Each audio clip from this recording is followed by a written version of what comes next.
Why is the new main villainess being puppeteered by this other creature? Well, I don't think she's like the big main boss, and I feel like she was just doing it because, like, she made a deal with him, and then suddenly the boss, like, betrays her, and now she's gonna get redeemed and join our side after we save her. The new boss is looking to be this gigantic, tall, like, shadow. Like, he has a hat, and, like, it makes shadows over his face. You can't really see this guy's face, so it's clear this guy's a mystery, but I feel like that guy's gonna be a boss. The creature that's puppeteering her is gonna be a boss, and we don't know much about him, though, that he's a cool-looking boss and that he's puppeteering her. I think he's gonna be named the Puppeteer because the Puppeteer was leaked earlier this month, I believe, or 2 months ago.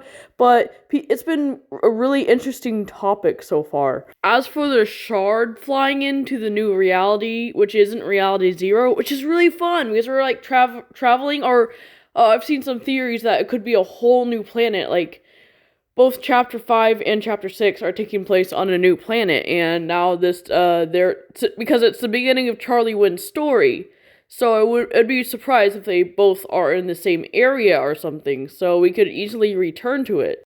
Sorry, got a little bit sidetracked there, but back to the flying shard. So, someone sent this flying shard in to, activate the portal, but who?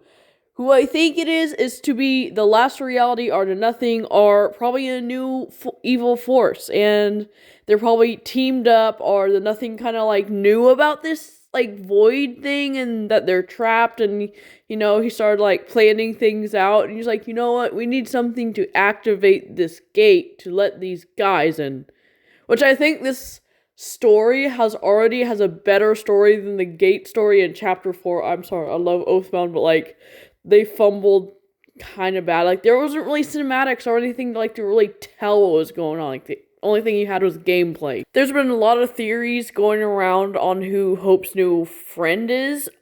I personally think it's gonna be Cattle Thorn.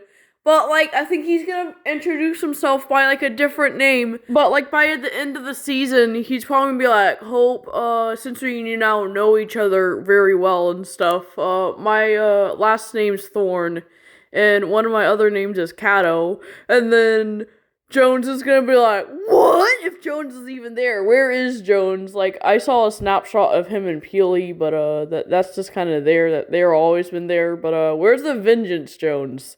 We do know that on Chapter 5, Valeria might be back there, and the Underground has been disbanded, so Valeria and the Underground could return, like, if in the future, if they're really needed, because Hope could just be like, hey, yo, I need help, and, they come back, but, Jones maybe also be on Chapter 5, he may be on this island, but he's not gonna be a Battle Pass skin, because he is Battle Pass skin last season for Absolute Doom. So I can kind of see them making his new skin an item shop skin, and that's why he hasn't showed up yet.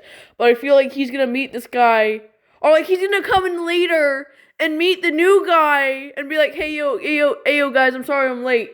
And then he realizes who it is, and he's like, that's younger Cattle Thorn. I know this guy. He turns like really evil. He becomes a gigantic bat.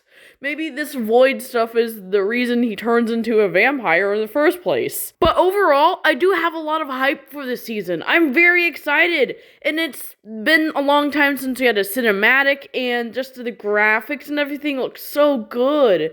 It's a breath of fresh air.